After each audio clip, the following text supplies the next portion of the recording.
Imagine this, Los Angeles 1920s, a time when the city is buzzing with jazz and the promise of the American dream. In the middle of this, there's a girl, Marion Parker, just 12 years old, a banker's daughter, living what seems like a charmed life. But then something happens that turns her world upside down. It's a story that feels like it's straight out of a suspense novel, except it's all real. Marion's life, once so ordinary and safe, suddenly becomes the center of a mystery so bizarre it sends chills down the spine of the entire city. Welcome to True Crime Recaps. I'm Chris. This is one of those tales that starts with, "You won't believe this, but..." And honestly, it is hard to believe, but every bit of it is true, and it all began on a day that seemed just like any other. Let's recap.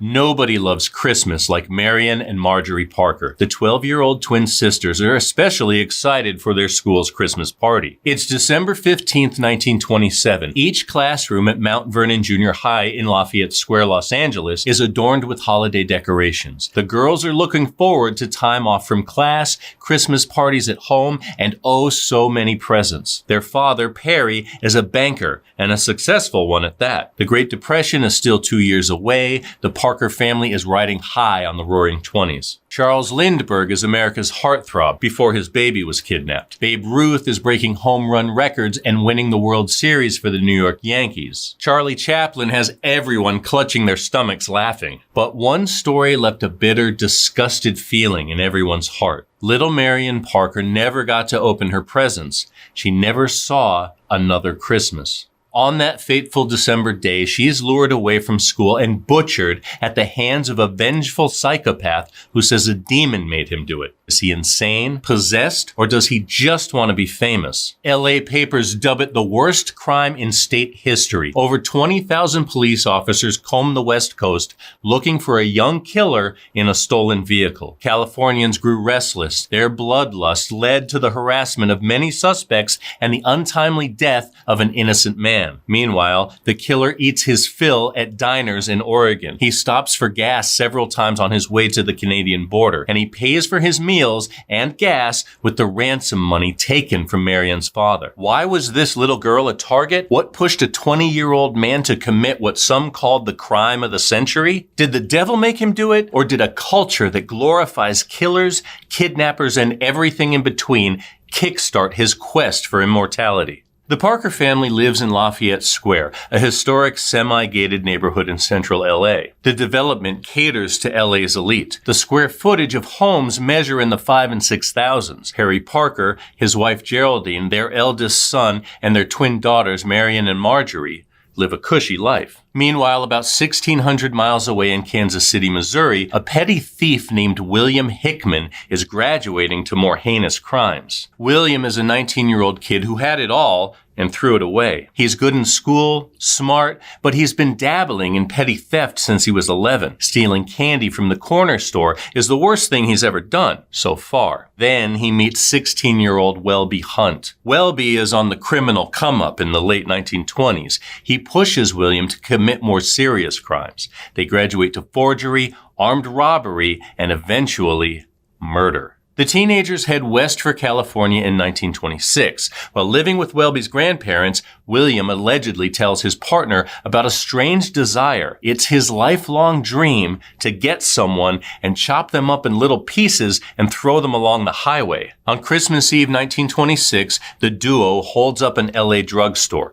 Police arrive, a shootout ensues, one officer is shot in the stomach while the druggist is mortally wounded. He succumbs to his injuries. William and Welby are officially murderers. They need to lay low, so both men get jobs as messengers at a bank in downtown LA, the same bank where Perry Parker works as the chief clerk. On May 23, 1927, Welby's grandfather withdraws a large sum of money from his account. 24 hours later, his body is found under a bridge. The money is gone, replaced with 5 suicide notes written by 2 different people. Apparently, the old man's money isn't enough. William begins forging checks at the bank. Perry catches him red-handed and turns him over to the police. William is fired and sentenced to probation. At the time, they don't know he's the one responsible for the drugstore robbery and murder. If they had, Marion Parker would have made it home for Christmas. William flees to Kansas City where he steals a car and drives northeast toward Chicago. He winds up in Milwaukee where he allegedly strangles a woman to death. He runs east through Michigan, then south for Philadelphia. In October of 1927, he allegedly shoots and kills a gas station manager in a small city outside of Philadelphia. William is back in Kansas City by early November. He steals a Chrysler coupe from a local doctor and drives back to California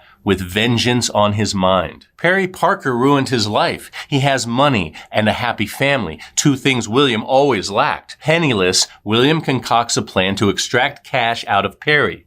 He'll kidnap his daughter and hold her for ransom. It all went down on December 15th, 1927. William walks into Mount Vernon Junior High School with an urgent message. Perry Parker had been in a car accident. He's in critical condition at the hospital and wants to see his youngest daughter. The secretary calls Marion to the office. Technically, she's the younger of the twins. She leaves with William, and it's the last time anybody sees her alive. How could this secretary be so careless? How do you give a 12-year-old to a strange man? She said William seemed confident and poised. He never took his eyes off her. He wasn't nervous, and he knew what bank Perry worked at. He even suggested she call the bank to confirm his story. She decided that wasn't necessary. But did you catch what happened there? William didn't know Marion was a twin. Why else would he ask for Perry's youngest daughter specifically? That should have been a red flag right there, or at least force the secretary to ask which one. They're twins. Marion's tragic story has a lot of what-if moments. She was an innocent girl who lost her life when it would have been so simple to protect her. Marjorie comes home that day without her sister. Her parents assume Marion stayed behind to help her teachers clean up after the Christmas party. After a few hours, Perry finally calls the school. The secretary answers. She's shocked to hear Perry is out of the hospital. He asks, "Is Marion still at school? Didn't she come home with the man you sent to pick her up?" the secretary says. Imagine the look on Perry's face. He never sent anybody to pick her up. He was never in any accident. In fact, he took the day off to spend it with his wife. After all, it was his 40th birthday. Hours after the abduction, Perry gets the first of many ransom letters. It reads, "Get this straight. Your daughter's life hangs by a thread, and I have a Gillette ready and able to handle the situation. Signed, Box Fate." The kidnapper, a.k.a. William Hickman, demands $1,500 in $20 gold certificates. That's about $26,000 in today's money. All the ransom letters are either signed Fate, Death, or the Fox. Some even have the Greek word for death written across the top. William sets up a meeting on December 16th, but he runs when he sees the police tailing Perry's car. By all accounts, Marion is still alive and well in the front seat. It's believed William murdered Marion after the failed exchange. He tied her to a kitchen chair and strangled her unconscious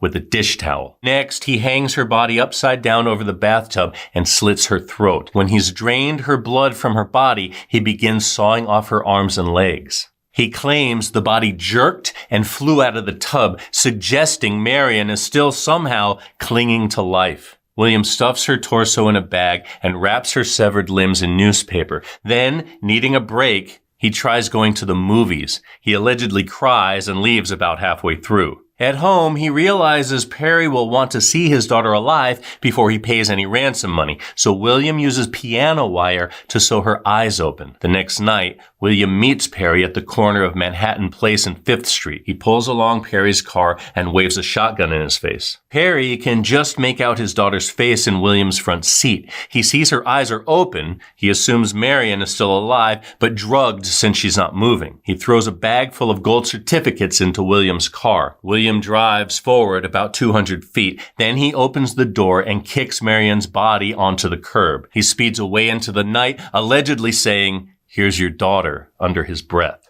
Perry runs to Marion's body. All he finds is a head and torso. Marion's limbs turn up in Elysian Park when a man sees them on his morning walk. The story is inescapable. Parents shelter their children at home. Mexico closes its border to keep the fox from entering the country. Rewards for any information balloon to $100,000, equal to $1.7 million today. During Marion's autopsy, they discover her internal organs had been replaced replaced with towels and t-shirts. One of those towels is marked Bellevue Arms Apartments, where William was living and where Marion was killed. Police even questioned William, who was registered at the building as Donald Evans. He slipped away under the cover of night, driving another stolen car with stolen plates. The public demanded justice, so the police cracked down harder than ever.